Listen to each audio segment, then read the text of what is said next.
at 8:25 a.m. Stay protected, stay informed with Nationwide 90 FM and Design Privacy.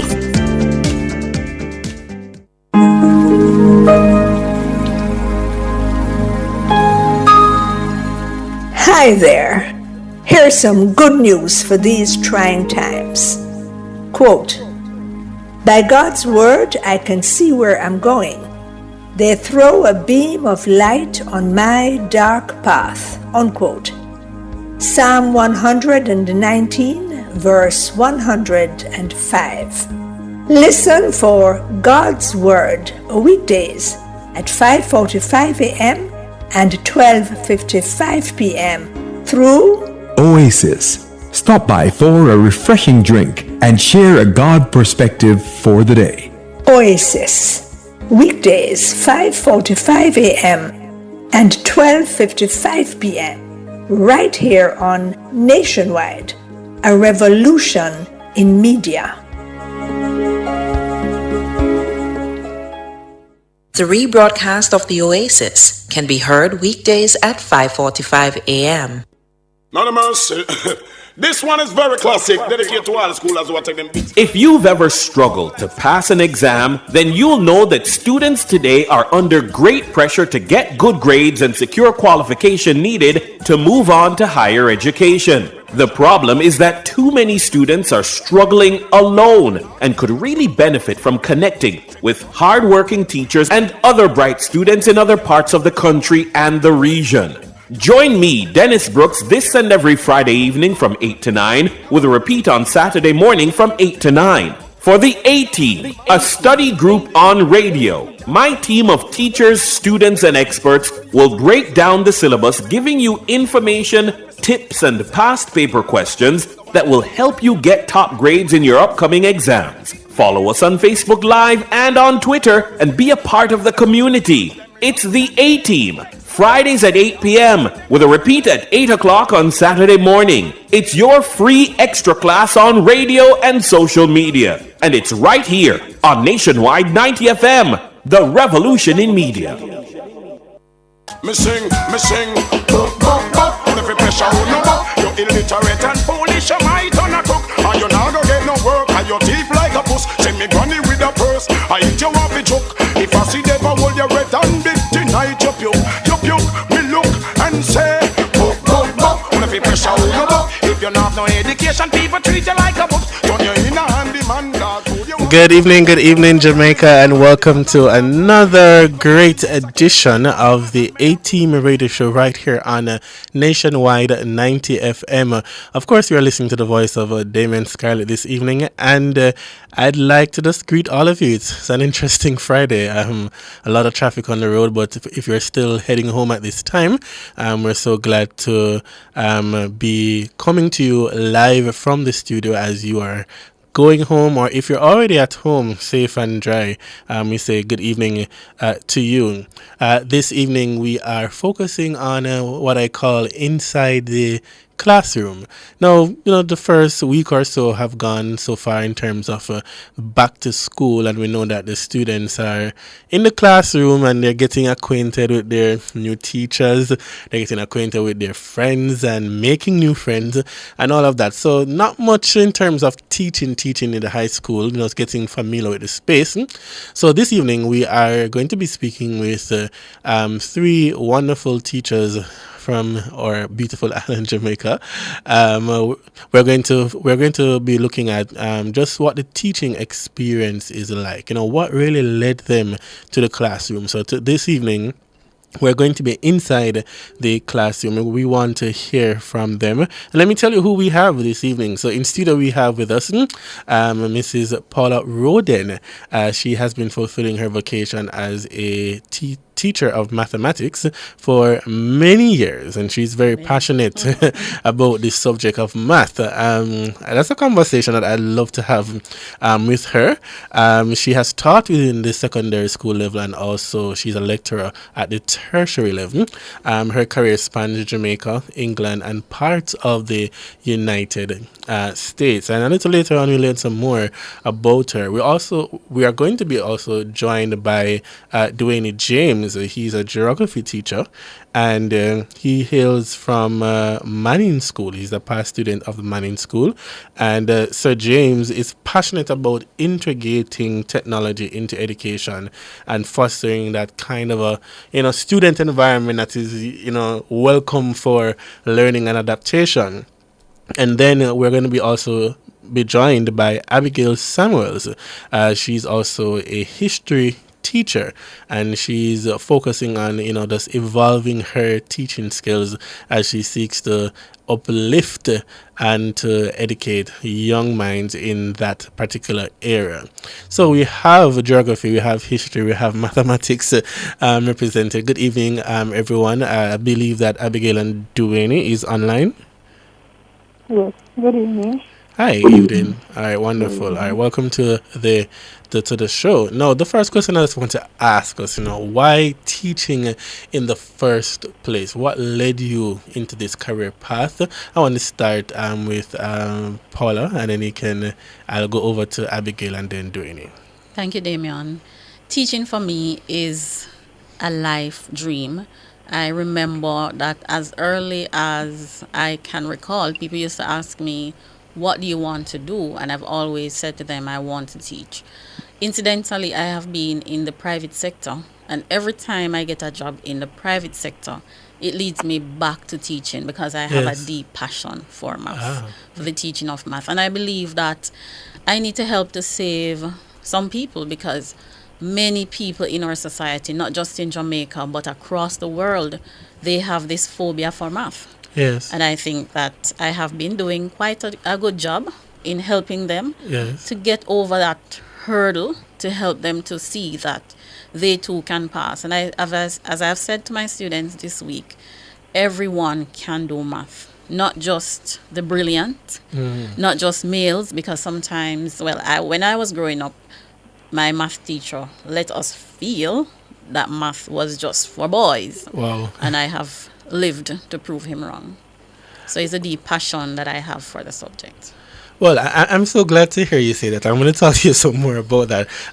Maybe I'm a little bit different on the other side when it comes to mathematics, because I'm just thinking back on my journey through high school. I don't know. I don't find myself to be that inclined to love math. I mean, as I went through high school, university, then I had to deal with it, but I wouldn't say that, boy, I love math, But I like how you've mentioned that, because one of the things too, again, as we look at the context of education here in Jamaica, our Ministry of Education, the government, we've been focusing on STEM education. Of course, mathematics is a part of that. So I want to unpack that conversation a little bit more. But let me just go to Sir James and Abigail. So Abigail, how about you? What led you to wanting to become a teacher?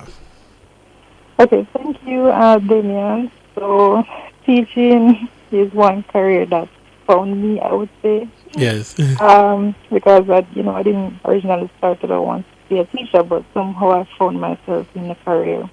And while being there, it has driven me to help students understand and connect with history, because students often have that perception that history is boring and it's not so engaging. Yes. So teaching has helped me to open their minds to different perspectives and different viewpoints that history has to offer.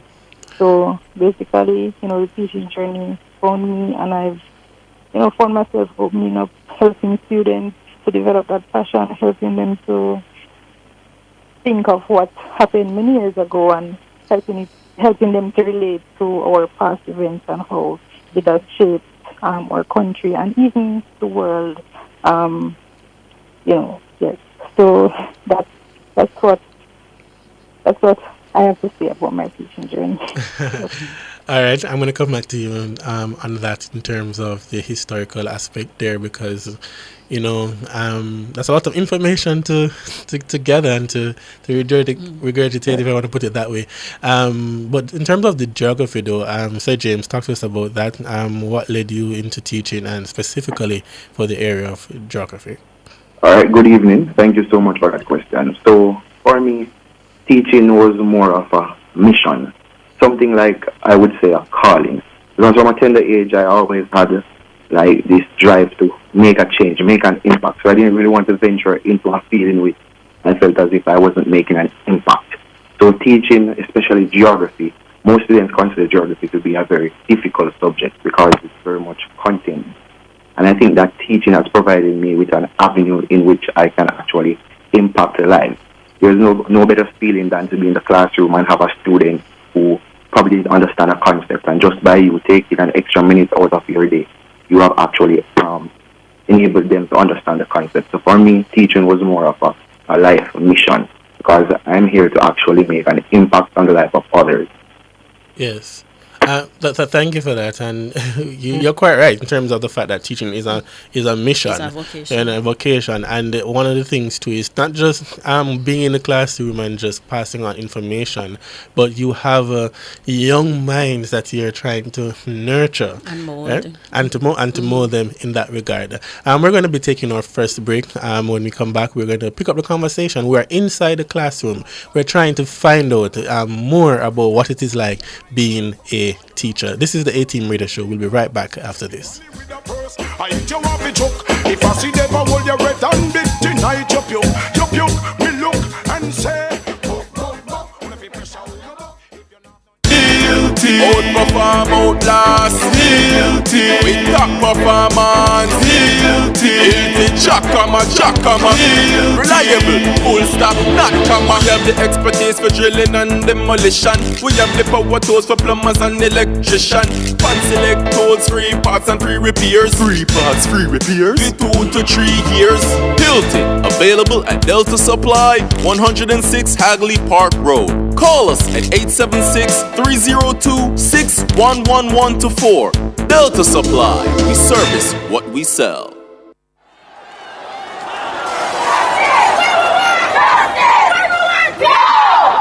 You have been asking for justice. Well, get justice.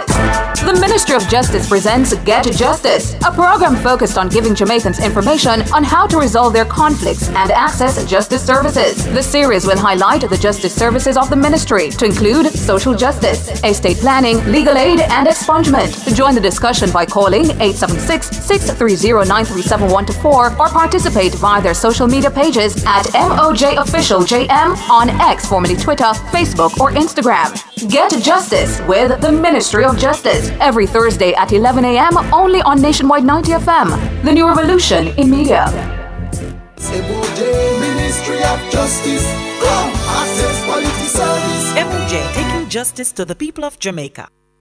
Me sing, buck, and if you pressure who no more, you illiterate and foolish, you might on a cook. Welcome back to the A-Team Radio Show right here on Nationwide 90 FM. This is Damien Scarlett sitting in for Sir Dennis Brooks, and we are inside the classroom. If you're just joining us, we have with us Paula, Abigail, and Duane. They are teachers in the disciplines of mathematics, geography, and history.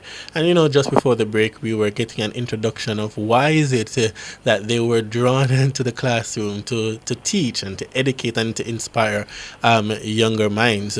We heard from Paula where she said that she was started out in the classroom, went over into corporate, and then because of the love and the calling and the purpose on her life, she came back to teach. Just during the break, we were just having a little chit chat there, and she was saying that she teaches subjects such as calculus and algebra. I was like, wow, you're definitely gifted because I don't think I could manage that. When I left high school and then went on to college and the university, and getting used to algebra and calculus, I was like, wow, this is just definitely not for me. and sometimes it's how we are taught to. Okay. Because if it is taught in a vacuum, you're going to hate the subject. But if you are teaching and you use real life experiences, then it helps to break down a lot of the barriers that students have. Right. And I like how you put that in terms of using the real life experiences. And I know in terms of, geography, if you're looking at the context of, for example, like earthquakes, and then for history, it's the same thing. But let me find out, though, from Abigail, right? You mentioned the fact that this is a course that has a lot of information, and you're going through the historical periods, what are some of the creative methods or ways that you use in the classroom to help the students to remember? Because they need to know the significant contributors to the period, the date period, and all of that. So it can be a whole tedious process. But talk to us about some of the strategies that you employ there. Okay, so thank you again. Some of the ways that I like to, bring out the nature of history is to have students do the date and the role play. Students, they love to have engaged in debate. They love to, I'd say, argue. Yes. And that's how I like to bring out the historical context, because, when they're passionate about supporting their point or opposing with their classmates, I see how they understand the content and how it's carried out by them, or how they share what they understand. And role plays, students love to, Jamaican students, they love the excitement and they love to act out scenarios, and they love, dressing up. So role plays are definitely one creative way or one method that I use. I did that with one of my grade 8 students, and they really enjoyed it. They came dressed up and they depicted it very well. So I think role plays help them, to want to learn the material and to come and act, because they're doing it in a very creative way, and then they're bringing out their own creativity and passion for the subject while they do that. So I think role plays and debate, and of course videos and help, and they love to create their songs and their little poems and so forth. So that helps them to have history be something more exciting than reading and writing notes.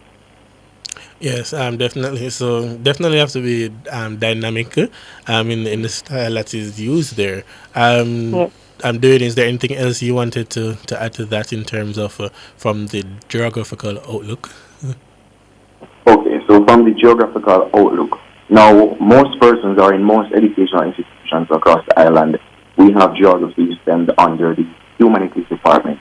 However, during my time in university, I would have realized that geography is more of a science. So my way of actually getting the content over to students is that I would normally have them do experiments. Because when it comes down to experiments, I think that students getting that hands-on experience actually helps them to retain the information. So they will actually remember that Sir came to class and we were looking at volcanoes, and Sir actually brought glue and water to class. And we used the glue and water as basically two substitutes for viscous and non-viscous lava, because glue and water has the properties of both viscous and non-viscous lava. So these types of hands-on experiments help them to actually retain information so they can actually relate to the information. Because I have classes, for example, I have persons in grade 11 who are doing geography who have never been to a river. So now the onus is actually on me to bring that river to them in the classroom, whether it is by the use of GIS tools such as Google Maps, or it is not. I have a lot of YouTube videos. I just have to find a way in which to bring nature to the class and to actually help them to get some hands-on experience with the material so that it can resonate with them for a longer period of time. Yes, well, thanks for sharing that. When you said that, that's wondering if you were to get the water from the river and bring it to the classroom. But quite right, and that's quite in order, because you want them to have that real life experience. And of course, as you think about the environment and just the earth itself, with stuff relating to the climate, you see as well that the disciplines that students are being taught at this level, it is something that connects to all areas of life. Mathematics in terms of helping with decision making. Yes. You see that happening as well. One of the things I perhaps would like to get from all of you this evening, what was your first experience like in the classroom? The very, very first time you entered the classroom, what was that like for you as a teacher? I know Abby might have been on the younger side. Paula has the experience with both secondary and tertiary, and as well as Sir James. So let me start with Abby. What was it a shocking reality for you? Did you say that, I don't want to do this anymore, What was it like for you? Okay, so my first time stepping into the classroom was very nerve-wracking. Sorry. You know, I had some moments where I'd say, I don't want to do this anymore. I just want to walk out the school gate and don't come back. But, you know, it taught me a lot about the classroom. It helped me to be resilient, right? Yes. I had to work with students of different backgrounds, different cognitive levels. So I'd say that it taught me a lot.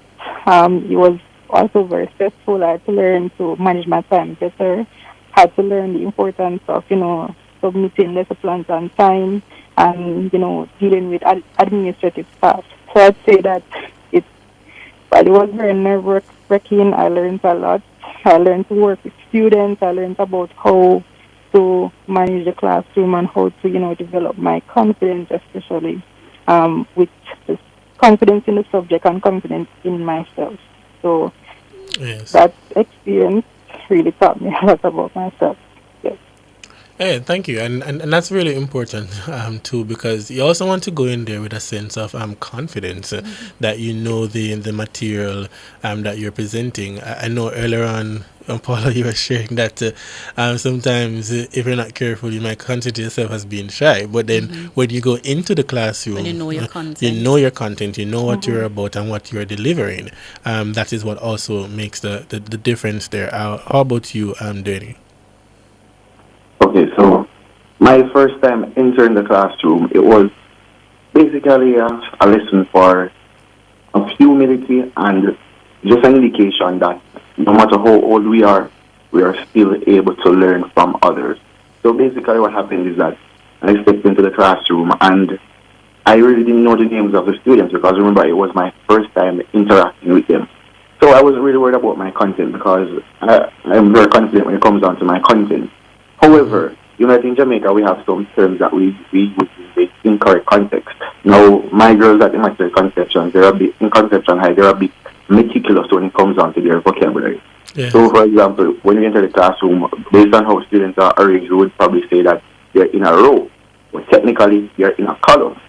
So I made the mistake to say, okay, can I hear from they had their hands raised, and I said, can I hear from the third person in the row?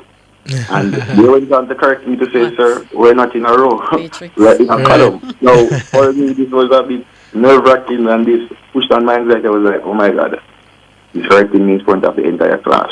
Right. But from that moment, I realized that teaching is something that it's always ongoing. It's transformative. It actually teaches you to be humble. It actually teaches you how to learn from others. So I wouldn't say that my first classroom experience was a bad one. I think it was more of a transformative one in that it opened my eyes. So now I have like a broader vision when it comes down to the classroom. So I know that I'm not only here to impart information, but I can also learn from my students. So for me, I wouldn't say that my first time stepping into the classroom was one of a nerve-wracking experience, but more of a transformative one in that I grew from that experience. All right, thank you for that. And I see these YouTubers, the comments are going there. I see Marigold and Paul there, and person sharing that, you know, geography is their subject as well. And for those persons who are more mathematically inclined, like when you were talking earlier on, you heard Paula kind of explaining what the mathematical side of it was, the matrix of it. But what about you in terms of your first exposure in the classroom? What was that like for you? I went to Teachers College. Yes. My first experience in the classroom, I was about 18 years old. Oh. Which means that I was like 2 years older in some cases, 2 years, just 2 years older than my students. At that time, the older students, because they were more mature, it was easier to deal with them. And teaching is a process. So over time, I would have handled the students in terms of classroom management, and in terms of content, I would have gained strength over the years. Right. And luckily for me, I have taught at some very prominent high schools in Jamaica. Yes. Campion, KC. That's right. And gradually now I am at the tertiary level. Being at the tertiary level, I don't have to deal with disciplinary problems, and so I go in the classroom and I teach, And I mean, over time, teaching has been fun for me. It's very interesting because I tell my students all the time that teaching is a very interactive process. Yes. I must not be the only one talking in my classroom. Yes. It should be a conversation. And that is my approach to teaching. And I like how you have said that because it's interesting because when in the classroom setting, as you touch on classroom management though, one of the things is that not everybody in the class wants to talk. You know, persons are shy. Some persons just, they're afraid that they say the wrong things, ask the wrong questions. So in a setting like that, how do you get the students now to open up and to ask and to know that what they're asking is in their own interest and not to worry about somebody else, laughing after them or ridiculing them? That, how do you get that them to be in that safe space? And let me start with Dwayne first, and then come back to Abby and then Paula. All right. So how do I motivate my students to participate within my lessons, especially my introverted students? Well, from the get-go, or from the onset, I always try to ensure that I include that this is a safe space. We're going to have our laughs. We're going to have our jokes. However, if you don't share what it is that is on your mind, then I cannot correct the misconception. So as a result, I always try to ensure that my classes are a bit fun. I will pop a few jokes, even if it means making a clown out of myself. Because as a teacher, you have there are instances when you have to entertain the class. You have to come out of your comfort zone. So if you're an introverted person, you have to work on that when you enter the classroom. So one of the things is that I try to ensure that my classroom is very engaging. So even if the student is introverted, they are pushed to participate and they're observant. So if I realize that I have the same set of persons raising their hands for questions, I'll be like, okay, ladies, let's keep it calm for a moment. And I will single out that person who is not sharing, because I know that sometimes they have some questions that are very imperative to lessons, and sometimes there are other students here who have the same question, but they're a bit shy to ask. So I try to instill within my class, like it's an open space. We can share information, we will laugh. We don't take anything personal within my classroom setting. All right, thank you for that, Dwayne. Let me just hold that point there. We're going to have to take a break. When we come back, it's more about inside the classroom.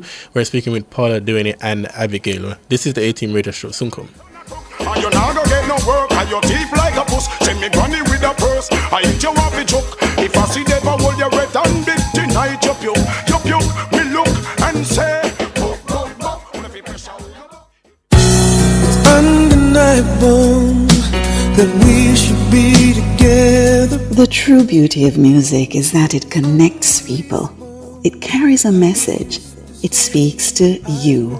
It changes you. And that's exactly what we do just for you every Sunday as we take you to Urban Paradise, 9:10 a.m. to 11 a.m.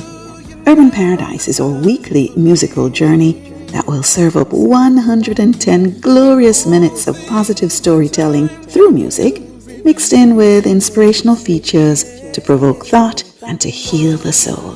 Like a dream come true, just wanna be with you. So join me, Diane Ashton Smith, this and every Sunday, 9:10 a.m. to 11 a.m. here on Nationwide 90 FM, a revolution in media.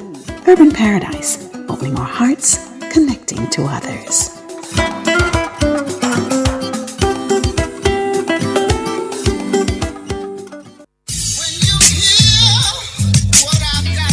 Public opinion. Stop this foolish about this GLP and PMP business. We are a Jamaican. Different people. It's not a matter of a JLP or a PMP. I think it's more like where it is that you think you're comfortable, what support you can afford to make the country better. Different views. Most entertainers, they're not amenable to management, so the only thing that can ultimately structure them is the court and the prison. Public opinion. The voice of the people at 6:25 p.m. weekdays during Nationwide at 5. Tune into Nationwide at 6:25 p.m. for Public Opinion, where the people's views matter. Public Opinion is brought to you by Cleasing Industrial Supplies Limited, Industrial Automation and Control Solutions. me sing,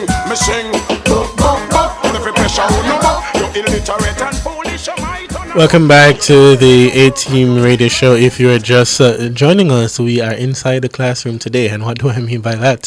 Usually we are jumping in terms of looking at our course materials, but we're still trying to settle into the new school term. So just before we get into looking at the various disciplines and the syllabus and all of that, we're trying to get inside the mind of our teachers, trying to understand what do they go through on a daily basis, what happens in the classroom, how do they manage, what's the relationship between teacher, student, student, teacher. That's what we're focusing on tonight. We have with us three wonderful teachers. We have Dwayne James, Abigail Samuels, and Paula Roden. Just before the break, we heard Sir James saying to us that he has to keep the classroom alive and entertaining, and finding the different styles that will help to bring across the point of the lesson at hand. Anything to add to that, Paula?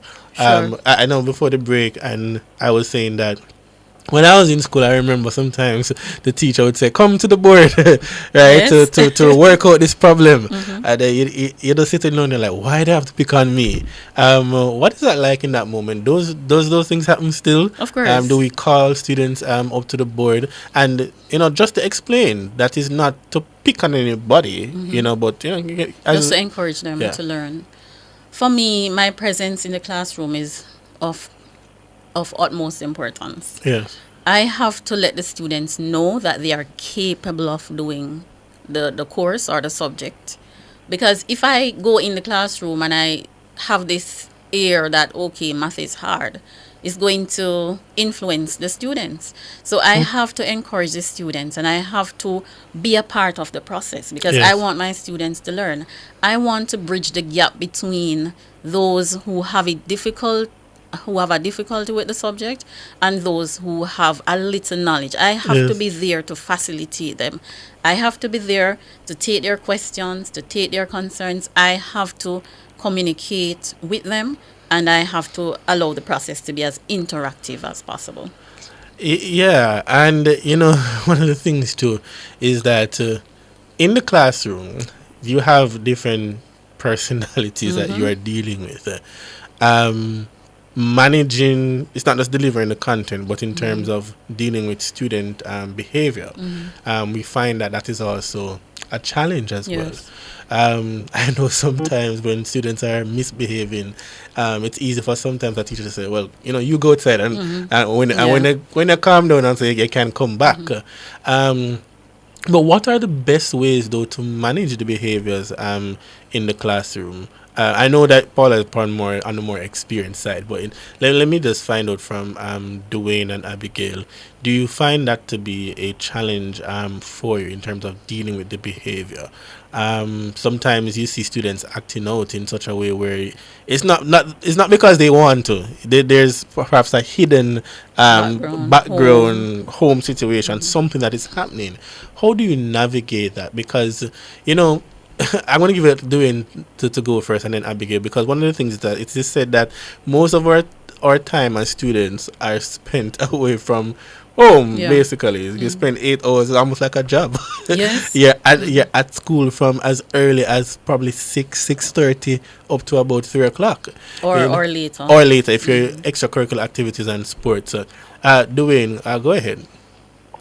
Okay, so for me, especially seeing that I am working at an institution where the population only consists of females. Yes. The approach that I would normally take whenever a student is misbehaving is that I would normally try to have a conversation on the outside of the classroom, because I know that most of the time that students are misbehaving, it's as a result of something, and it puts them from school, it puts them from the home. So I try to have an emotional connection with students. So I'm not one who is just quick to jump at something and say, okay, you're going to get a detention or I'm going to punish you for misbehaving in my class. No, I rather to step outside of the students, have a conversation, try to see where it is they're coming from, try to see how best that I can navigate the situation, because I have to be very careful, especially because I am a male teacher. So most times what I would do if I realize that, all right, the student, she has this particular concern, I would try to get them closer to me within the lesson, because most of the times these are the influential students within the classroom, so they actually have an influence on how your lesson goes. So if you cannot have this child under control, then you're basically going to lose the entire class. So what I try to do is that I integrate them as much in the lesson. I probably give them some lead roles. Okay, they're going to head up the board. All right, you're going to sit right here next to me. All right, you're going to lead the discussion. So I try to give them a role within the classroom so as to basically negate from their usual behavior within the classroom. So challenges in the classroom are not something that I think affects me a lot, because I think that I found a method that has actually worked for me so far. But a simple conversation goes a long way, especially when working with young girls, because kids are normally not prone to misbehavior unless there's something affecting them, and sometimes they just need someone to tell what's wrong and someone to tell them that everything is going to be okay and provide them with some sort of reassurance. Yes, and again, when you look at behavior management in terms of as a teacher, I think one of the things too, teachers take on a lot of roles, in terms of being like counselors and doctors, even sometimes psychologists, because you're trying to ascertain what is really happening with this student, and as Dwayne have mentioned there, is that each classroom dynamic is different. What you experience at your school institution is different from what another teacher may experience in another section of the society, right? Where persons come from real troubled background, and have to try to decipher and to come up with the right strategies in terms of how you're going to teach, because somebody who is in one school might not have the same problem as someone else in another school institution. But at the end of the day, the importance of learning is there, and that is what we want to foster, an environment where students are able to learn. Sometimes I'd always say that you're first called to be a student than anything else. Sometimes in a class you might have some persons who feel like them a bad man, but they have to understand that the reason why you are here is to get an education, and that ought to be your utmost focus and priority. And I do know, as I said, that teachers do take on a lot in terms of for some students, when you hear them share, they tell you that, boy, my teacher is almost like my mother and my father, because when you really check it, that you see that there are some persons who there's the absence of a parent or a guardian in their life, so they don't have that kind of support around them. So I do know that teachers carry a heavy load, but even to give them lunch money sometimes. Yeah, because they do come, and there is a balance between, and it is proven in terms of nutrition and education, right? If you want the students to function well, and this is why we have to big up the schools that have the programs where they can get breakfast and lunch and all of that, so those are also critical part of learning as well. Have you ever had an experience where you had to perhaps maybe pause or listen to talk to somebody, or many times? I go ahead, Paula. Many times. I mean, just like you have said, some students are coming from very troubling homes. Sometimes the homes are not safe at all, and sometimes school is the safest place that students can have access to. As a teacher, it is important for you to be as facilitative and non-judgmental as possible. Yes. So students come with problems. They're being abused, they are being told, oh, you're not going to make it. You have to be that voice in their head telling them that, no, you can't give up now. You have to go on. Because I teach adults. And adults do have their problems too. And their homes sometimes can be very unsafe. And they will come and say, Miss, I could not do the assignment this week, but can you extend the time? And I have to be that facilitator to say, okay, I understand your particular situation, and I'm going to be that person that you can relate to, and I'm going to extend the time based on your personal situation. Right. And even so, and that's a very good thing, but we do know with the reality of life is that we can't do that for everybody. Exactly. Right. Because at the same time, as teachers, and all three of you are in the classroom, you also have to uphold and what we call the academic integrity of the institution and the ethics of it all. So there comes a time when students have to also understand, and for those students who are listening, and as you're going back to the classroom, understanding the importance of deadlines and the timelines that need to be met. If the assignment is due on X date, then the teachers are expecting that the assignment will come in. Doing it, and Abigail, have you had any of those challenges where you have to be reassuring students about timelines for assignments? Yes, often. And I didn't go again? Yes, yes. Many times. Many times. And how do they navigate through that time? How do you deal with them? Well, I would say it's definitely a challenge, depending on the students and depending on the school. Some students are very motivated, very self-driven, so you might tell them one time to make sure you submit your assignments on time and, they'll do it. But other students, you have to be a little bit forceful in a sense where you have to remind them that students, your grades will be reflecting on your report. So it is very important that you submit your assignments on time. And, when students fail to do that and when they get a low grade or they don't see a grade that they like, that will motivate them a bit. Or sometimes you have to sit them and say, I'm going to put a 0. So you have to submit that assignment. And, that will get them doing the assignment as much as possible. But sometimes they don't get it done properly. But that is teaching them the lesson. So when you submit your assignments on time and when you take pride in your homework and assignments that are given to you by the teacher, it will come out reflecting positively on your report and on yourself. So, yes, that's my perspective.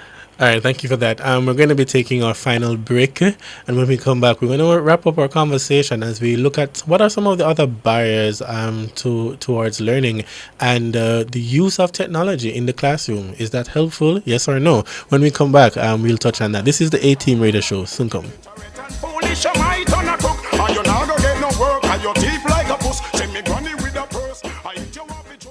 Come into the parlor, there's a welcome there for you. Welcome to the Mayor's Parlor with Desmond McKenzie. From 1 to 6 p.m. every Sunday, you'll now get more of your favorite vintage music. Put your head on my shoulder. Nationwide 90 FM will transform your Sunday into a musical time machine that will take you way back. Come with me, let's go back in time. This magic moment. Journey into yesteryear with Desmond McKenzie in the Mayor's Parlor. I've got the music to jog your memory and make you smile. Put your sweet lips a little closer to the phone. Sit back, relax, and enjoy the best in vintage music. Come into the Mayor's Parlor every Sunday between 1 and 6 p.m. here on Nationwide 90 FM, a revolution in media.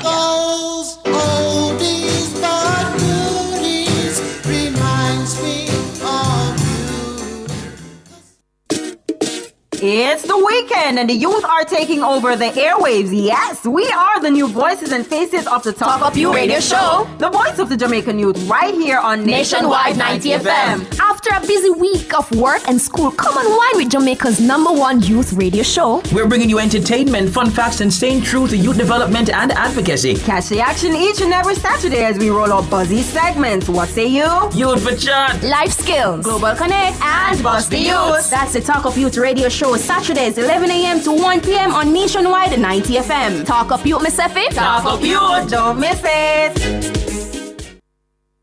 Me sing, boop, boop, boop. Every pressure, no more. You're illiterate and foolish, you might Welcome back to the A-Team Radio Show. This is Damon Scarlett carrying you through the program this evening. If you are just joining us, you'd have missed a great conversation just far. Today we are inside the classroom, not necessarily looking at a syllabus or a particular topic right now, but we are speaking with our teachers. We're speaking with a geography, a mathematics, and a history teacher right here in Jamaica. We have Paula, we have Duane, and Abigail with us, and we were just looking at what happens in the classroom. What are the teachers' reality? Sometimes we, as parents, we send out our students to school, but teachers, they have a great responsibility not only to deliver the content, but just to be that kind of a support for the child as well. We wanted to touch now on some of the barriers to education, if we might call it that. What are some of the challenges that you see in the classroom, especially as a teacher? And these are not barriers relating to the specific institution that you're in. We're not looking at that, but generally in terms of the classroom, what are some barriers that you see? For example, we see distance from home to school. That could be a barrier, because the further away persons are from school, sometimes you see that students are tired by the time they reach home. They don't have the time to even pick up them book to do homework. Duane or Abigail, is there any other that comes to mind as you think about it? Okay, so for me within the classroom, I think that I have experienced at different institutions. I think that we have an economic barrier as it comes on to education. So even though secondary education is not mandatory for them to pay the tuition fees, it's a barrier when it comes on to textbooks, because especially when you're at grade 10 and grade 11 level, textbooks seem to be very expensive, especially on parents, because I have a younger sibling who is going to high school now. So I know for sure the cost of a book is for someone who is going to sit CSEC examinations, especially if the government doesn't provide most of the rental textbook for those subjects. So I think that we have an economic barrier here in Jamaica, because I even remember having a conversation with someone overseas, and when I mentioned that we actually have to pay for textbooks for schools, they were like, you pay for textbooks to go to school. So I think that here in the island we have an economic barrier when it comes down to education, because not everyone can afford the textbook, and the information in the textbook is quite viable. So us now as teachers, we have to find ways to basically ameliorate this situation by providing notes for the students. So we have to go above and beyond to help these students to basically break these barriers that they have within the classroom. So I think that's a problem that we have, that's a barrier that we have in the education system here in Jamaica. All right, so access to textbooks. Abigail, you're coming in? Yes, I agree with Damien in terms of the barriers, the inadequate resources, right? So we, in the classroom, students have limited exposure to technology, where it would be very necessary for them, because, in history, we learn a lot about different cultures and different topics. So students having their own, devices in the classroom, watching their laptops, while the teacher is teaching, would be much better for them to follow along on the topic and, to engage them more. Because if the teacher is normally standing up there talking, and sometimes in the classrooms, if you're projecting notes or video, the classes are not necessarily built to facilitate the projector, so the light is reflecting and so students can see properly, and so that affects their engagement and, their motivation. So I agree in terms of the inadequate resources that are in the classroom as a barrier to education. Well, thanks for sharing that. Sorry, one of the things is that, and we were touching on it, Paula, in terms of the advancement of technology and where our schools are. So we do know that this takes a lot of work. It takes money as well, funding to do this. And I'm not looking at the full component of the TREND program, no, but I know, for example, the Ministry of Education, they were, especially in the last school term, rolling out the TREND program. And perhaps that is something that we can have a greater conversation on in terms of the access to the textbook. And one of the things, too, is that classrooms need to be redesigned. Yes. It does need funding. So, like, we're talking about the use of more electronic boards in classrooms to facilitate and to give that kind of environment for learning. It's going to take a lot of investment. That is without question. Yes. You know, but if we can seek to move into that direction, because, and as Dwayne said, that the fact that, you know, we have to be paying to use the textbooks, but we, until we can get to that stage, we have to find other strategies that we can use in the meantime to encourage persons to adapt to this kind of learning style. And it's much work. It requires conversation. As I said, it requires funding. I know, Paula, you'd have touched on the fact that, for example, you had the experience teaching outside of Jamaica. Yes. And I was asking you during the break, you know, what is the difference between a Jamaican classroom versus being in a classroom in the States and also in England? You can probably just touch on that for a few bit. Okay, so in England, for example, students are given writing materials. So they are given the books to write in. Okay. They are given pens, stationery, and all of that. And so if a student's book is finished, the parents don't have to buy it. They are just given it from the institution. In terms of resources, each classroom, not just one classroom for the entire institution, each classroom is equipped with an electronic board, smart board, Promethean board. And so the lessons are more interactive because you can show live videos, you can show all kinds of things that are relevant and are pertinent to the content. But we also need to recognize that teachers in Jamaica have been doing quite a lot with the little or no resource that we have here. We are able to achieve high pass rates from our students, even though we are not as equipped as those countries in developed states. And so we need to big up our teachers because we have been working really hard just to make sure that our students do well, even though our classrooms may not even have, or our schools may not even have one electronic board, smart board. So we have been doing very well despite the challenges. Yeah, man, big up teachers. Every day is a teacher day. Teachers Day. Sorry. Yes, every day is Teachers Day in our country. So there are many barriers as we see, but what you find is that because of the passion as well, you know, we try to make it work. Yes. And I know that a number of school institutions, even right now, are still trying to get things together and to, you know, fill vacancies to ensure that by the time we get to well, we're almost at mid-September, but before the month end, that we have teachers in the classrooms. Dwayne, is there any other thing that you see that we can improve on in the classroom? Dwayne, are you there? Oh, yes, sir. Any other thing that we can actually improve on within the classroom? Yes. Well, as it relates to resources, we can definitely try to, it's the technological era. We live in 2024. We can definitely try to integrate more smart boards within our classroom. The government seems to have the funds to do a lot more things rather than focus on education. And we have to remember that human resource is the most important resource within a country. And we're actually feeling the backlash of the removal or the attrition rate of teachers now, because teachers are some of our most important resources. And in order for them to work effectively, then we have to ensure that they have the necessary resources within the classroom to carry out their duties.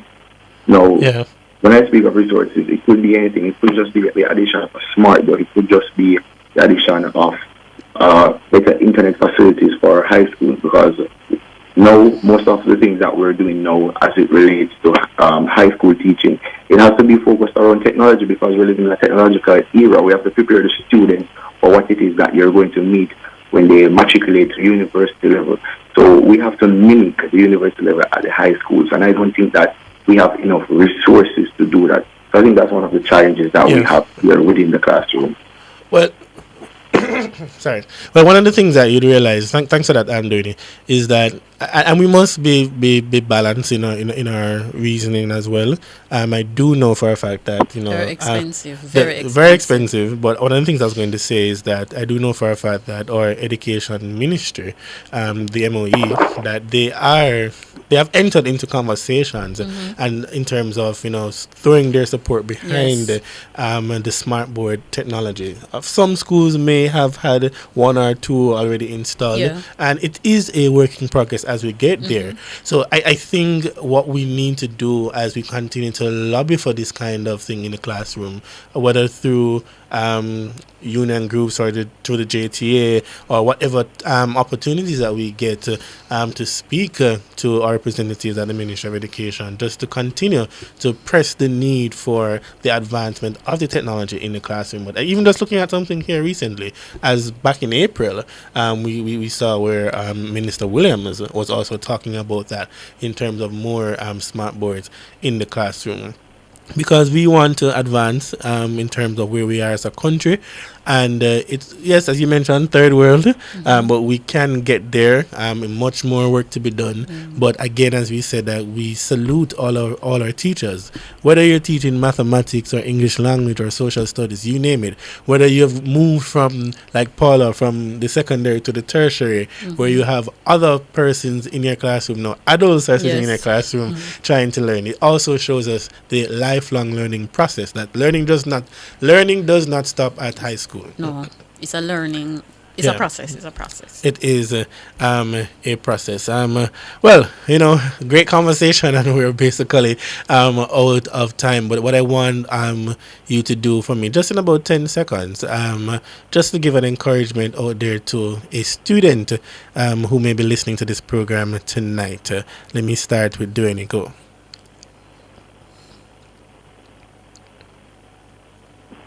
Okay, so I know the journey might feel a bit rough at the moment. However, you just have to persevere, because without perseverance, then you will not be able to achieve your goals. So every day you wake up, just try to remind yourself why it is that you started your high school journey or even your primary school journey. And you will feel motivated, because you're not only doing this for yourself, but you're also doing this for your parents who have been invested. All right, thank you. The 10 seconds. Abigail? Okay, so I'd like to say, students, continue to work hard. I know some of you don't see the value in what you're doing now, but in the future it will all pay off if you focus, stay motivated, and, keep up the good work. Yes. Persevere, stay motivated, keep up the good work. And Paula? And for me, I would say just keep your eyes on the goal, because as the old adage says, labor for learning before you grow old, because your education will be there forever, even if everything else fails. Wow, thank you. And a great note to end our conversation this evening. My guests tonight have been Paula Rodin, Dwayne James, and Abigail Samuels, teachers of mathematics, history, and geography. Until next week, I want to say thank you so much to our listeners, our viewers, our technical operator, Andrew Anderson, and all the best in the classroom. Salute to all of our nation's teachers. Have a great weekend. Until next week, this is Damien Scarlett. Thank you for having us, Damien. And say, if you not have no education, people treat you like a book. Turn you in a handyman, dog, food you have to cook. Exciting news! The Design Studio Nationwide 90 FM just got a whole lot bigger. Join us this and every Saturday now from 1 to 3 p.m. for an exclusive show that elevates your home, mind, and soul. Discover the latest interior design trends to create your dream sanctuary. Unlock your true potential with personal growth strategies. Nourish your body and spirit with expert wellness tips. Don't miss out